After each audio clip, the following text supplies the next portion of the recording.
At midnight Pacific time, the current contract between Hollywood writers and major studios will expire, potentially affecting over 800,000 jobs. That's if last-minute negotiations break down and a strike begins.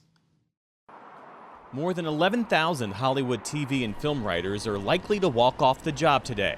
The immediate impact? America's favorite late-night programming, including Jimmy Kimmel Live and The Tonight Show starring Jimmy Fallon, will be dark. Writers Guild of America officials are demanding higher wages and better working conditions. They say many of their concerns stem from the industry's greater emphasis on streaming. The last time WGA members traded their pens for picket lines was 15 years ago. The Guild essentially shut down Hollywood for 100 days, having crippling effects on the industry and the communities that support it.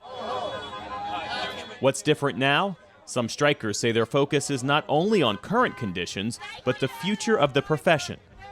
The Writers Guild is using this video to rally members. Greatest challenge, I would say, is probably finding consistent paying jobs. And I think it's changed a lot more since I was coming up, just the amount of free work that you have to do on the TV development side. And the role of artificial intelligence is a new concern for Hollywood writers and actors.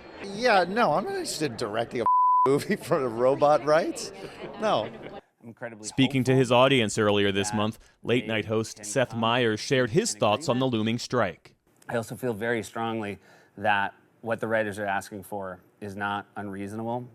And as a proud member of the Guild, I'm very grateful that there's an organization that looks out for the best interests of writers. As Writers Guild members try to secure their place in the industry's future.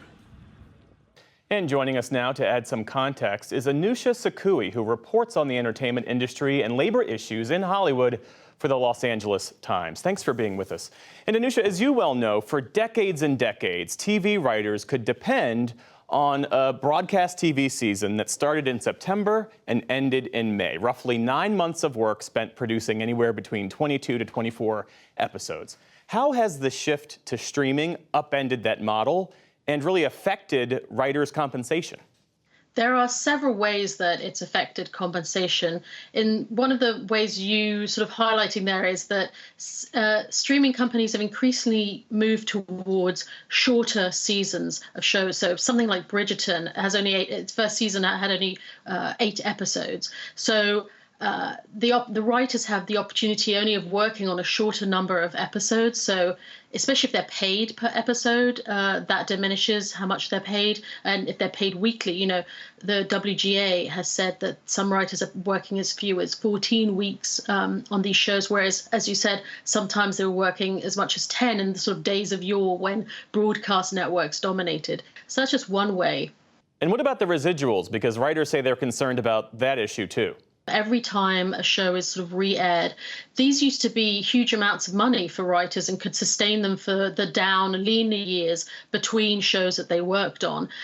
Now, in the age of streaming, what they're finding and arguing is that they're not paid as much. Some of these streamers get discounts in terms of how much they pay compared to others, depending on the number of subscribers they have.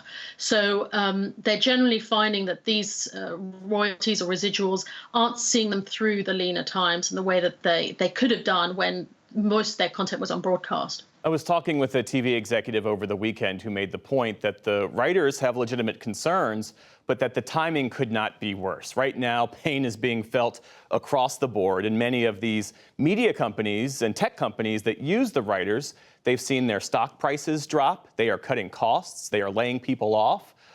What's the argument that the companies are making in these talks? Yeah, I mean, it's an interesting point because you know, there's apparently never a good time to be making these kind of asks. I mean, the writers are asking for a package of increases and improvements that are valued at around $600 million a year. But they come at a time when studios are being, you know, hit with restructuring and layoffs. Disney, for example, is laying off thousands of people. They're investing less in production and in their content. But the writers argue that the studios remain profitable compared to recent years, and they're still looking to invest something like $19 billion in streaming in 2023. We've also seen headlines about like Apple and Amazon wanting to dedicate a lot more money towards releasing their movies in theaters, for example, so expanding their content dedication, if you like. So writers are arguing that actually studios are in a good state to pay them what they want. How are writers thinking about the threats posed by artificial intelligence? Right now, the AI tools that you could use to write a script or write a screenplay, they're pretty rudimentary, but that technology is advancing at a fairly alarming rate. I think there's a really interesting echo to like the 2007-2008 strike, when technology, when it was streaming, was a very big issue, and the writers went on strike to effectively get access to payment compensation for their content on streaming. Today, they're trying to get ahead of a new technological advancement, which is artificial intelligence, and there's a huge amount of concern that this new technology will be used to put them out of jobs, basically. So the WGA has effectively put in its demands, and as part of this negotiation that's going on, they've asked for regulating AI and how it's used in writing, and to put limits on it. What would a strike mean for TV viewers, Anousha? Right. Well, that's going to be an interesting question to see how it pans out. If it happens, we believe that the first shows that will be impacted are late night, which is filmed live and is WGA covered work. So expect to not see your favorite late night show host. Seth Meyers has already addressed that he might not be on TV this coming week. So there's that. And then also, new seasons of your favorite shows that might have premiered in the fall might get delayed if their production had not wrapped by the time of a strike. Anousha Sakoui of the Los Angeles Times, thanks so much for sharing your reporting with us. Thank you.